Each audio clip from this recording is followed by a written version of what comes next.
Hi, guys, and welcome to our series all about Wix forms. Today, we are going to learn how to customize the success message of your Wix forms. Here's how you can do it. On the Wix editor, go to your form and click on it, then click on Edit Form. On this window, go to the Settings tab. Scroll down to the Confirmation Message section. And here is where you can edit your confirmation message. So go ahead and input your message over here.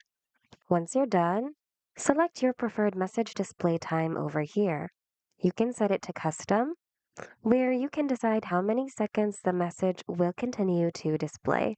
If you choose this option, indicate how many seconds over here.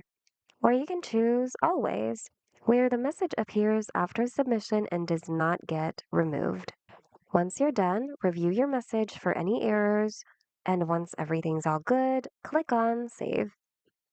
You can close this window now, then click on Save once again on the editor to save your changes.